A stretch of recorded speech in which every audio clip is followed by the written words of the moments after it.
இந்த ஊற்றி பிணைஞ்சு சாப்பிட்டீங்கன்னா நீங்கள் சுட சுட சாதத்தில் இந்த நெய்யோடு எடுத்து சாப்பிட்டு பாருங்க, வேற லெவலில் இருக்கும். எல்லாம் சுட சுட சாதம் வச்சு நல்லா பிணைஞ்சு சாப்பிடுங்க, ரொம்ப அட்டகாசமா இருக்கும். அது மாதிரி வெரைட்டி ரைஸ்க்குலாம் தொட்டுட்டு சாப்பிட்றதுக்கும் நல்லா இருக்கும். லஞ்ச் பாக்ஸுக்கும் இதை வந்து கிளறி பசங்களுக்கு கொடுத்து அனுப்புங்க, ரொம்ப நல்ல டேஸ்டா இருக்கும். ஜஸ்ட் இட்லி தோசைக்கு சாப்பிட்றதோட சாதத்துக்கு தான் வேற லெவல்ல இருக்கும். கஞ்சி எல்லாம் வச்சுக்கிட்டீங்கன்னாலும் இதை தொட்டுக்கிட்டு சாப்பிடுங்க.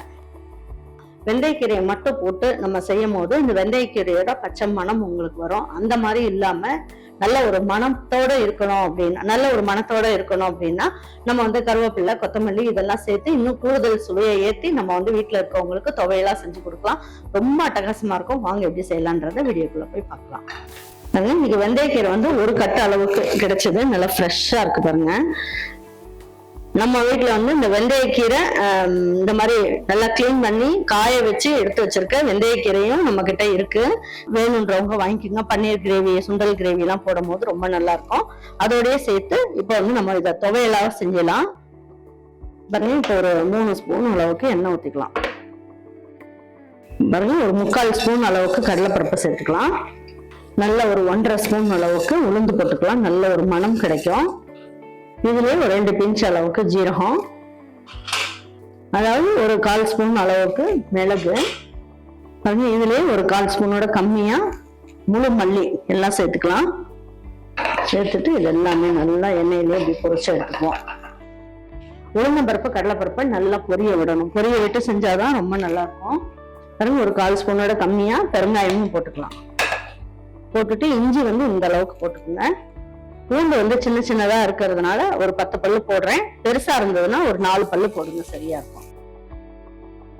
இதுலயே நம்ம என்ன பண்ணோம், ஒரு 4-5 இனுக்கு அளவுக்கு கருவேப்பிலையும் சேர்த்துக்கலாம்.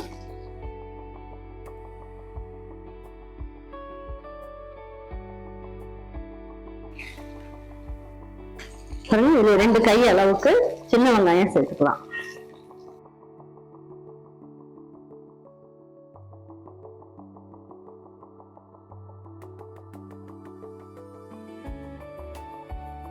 ஒரு கை அளவுக்கு தேங்காய்,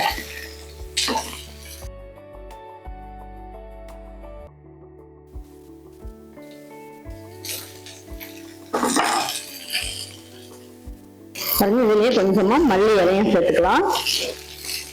நல்ல ஒரு வாசனை கிடைக்கும், ரொம்ப நல்லது உடம்புக்கு.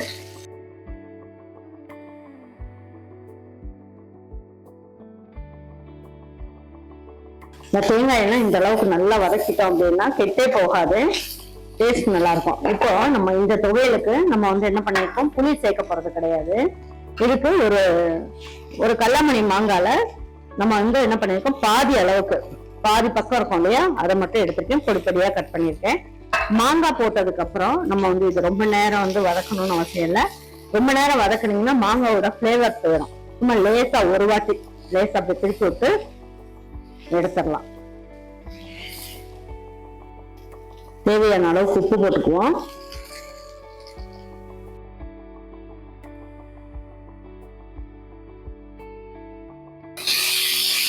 எல்லாமே நல்லா ஒரு வதக்கியாச்சு. உப்பு எல்லாமே சேர்த்துட்டோம். இப்போ காரத்துக்காக நான் என்ன பண்றேன், 4 காஞ்ச மிளகா சேர்த்துக்கலாம். பச்சை மிளகா வேணுனாலும் போட்டுக்கலாம். ஒரு சிலருக்கு பச்சை மிளகா வந்து ஒத்துக்காது அப்படின்னா காஞ்ச மிளகா போட்டுக்கோங்க. இப்போ இது எல்லாத்தையும் நம்ம என்ன பண்ணலாம், இதை வந்து ஒரு தட்டுல கொட்டி ஆற வச்சிடலாம்.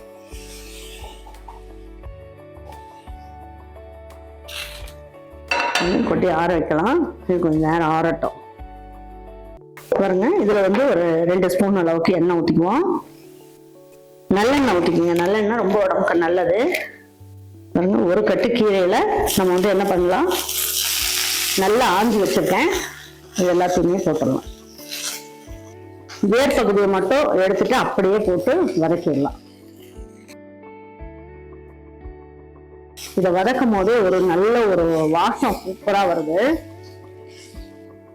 இது வந்து சீக்கிரமா வதங்கிடும், அதனால நான் தனியா எடுத்து வச்சுக்கிட்டேன். ஏன்னா பிஞ்சு கீரை இது, அதனால வந்து தனியா எடுத்து வச்சிட்டேன். பாருங்க, டக்குன்னு வதங்கிடும்.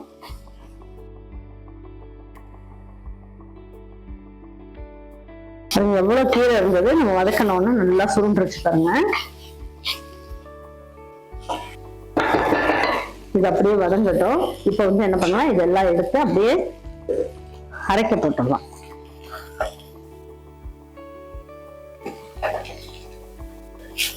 பாருங்க, இதுவும் நல்லா வதங்கிடுச்சு பாருங்கப்பா.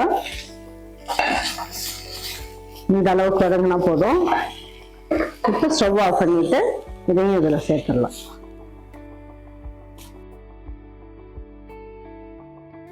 இதுவுமே ஆறட்டும். ஆறுனதுக்கு அப்புறம் நம்ம வந்து என்ன பண்ணலாம், பல்ஸ்ல போட்டு தண்ணி தேவைன்னா ஊத்திக்கலாம். இல்லைன்னா மாங்காயில இருக்க தண்ணி, அதுக்கப்புறமா இந்த வெங்காயம் கீரையில இருக்க தண்ணியிலேயே நம்ம வந்து அரைச்சி எடுத்துடலாம். ரொம்ப தண்ணி ஊற்றணும்னு அவசியம் இல்லை. இப்போ இந்த துவையல் பாருங்க, இந்த மாதிரி குறைன்னு அரைச்சிருக்கோம். ரொம்ப நல்லா இருக்கும் டேஸ்ட் பாருங்க. இந்த துவையலுக்கு தாளிப்பெல்லாம் போட வேண்டாம். நல்லெண்ணெய் அப்படின்னா நெய் போட்டு சாப்பிடுங்க. சூப்பரா வேற லெவல்ல இருக்கும். ஊத்தி பிணைஞ்சு சாப்பிட்டீங்கன்னா நீங்க சுட சுட சாதத்துல இந்த நெய்யோட எடுத்து சாப்பிட்டு பாருங்க, வேற லெவல்ல இருக்கும். ரொம்ப நல்ல டேஸ்டா இருக்கும். இதுக்கு வந்து பாத்தீங்கன்னா நெய் இல்லைன்னா நல்லெண்ணெய் ஏதாவது ஒண்ணு ஊத்தி சாப்பிடுங்க. எல்லாம் சுட சுட சாதம் வச்சு நல்லா பிணைஞ்சு சாப்பிடுங்க. ரொம்ப அட்டகாசமா இருக்கும். அது மாதிரி வெரைட்டி ரைஸ்க்குலாம் தொட்டுட்டு சாப்பிட்றதுக்கும் நல்லா இருக்கும். லஞ்ச் பாக்ஸுக்கும் இதை வந்து கிளறி பசங்களுக்கு கொடுத்து அனுப்புங்க. ரொம்ப நல்ல டேஸ்டா இருக்கும். இந்த சாதத்துக்கு காம்பினேஷன் சூப்பரா இருக்கும். இட்லி தோசைக்கு சாப்பிட்றதோட சாதத்துக்கு தான் வேற லெவல்ல இருக்கும். கஞ்சி எல்லாம் வச்சுக்கிட்டீங்கன்னாலும் இதை தொட்டுக்கிட்டு சாப்பிடுங்க. இதே மாதிரி ஒரு துவையில உங்க வீட்டுல இருக்கவங்களுக்கு செஞ்சு கொடுத்துட்டு அவங்களுக்கு எல்லாம் பிடிச்சிருந்ததுன்னா லைக் பண்ணுங்க, ஷேர் பண்ணுங்க, சப்ஸ்கிரைப் பண்ணுங்க, மறந்துடாம கமெண்ட்ஸ் பண்ணுங்க. தேங்க்யூ ஃபார் வாட்சிங் ஈரோடு அம்மாச்சி சமையல். தேங்க்யூ.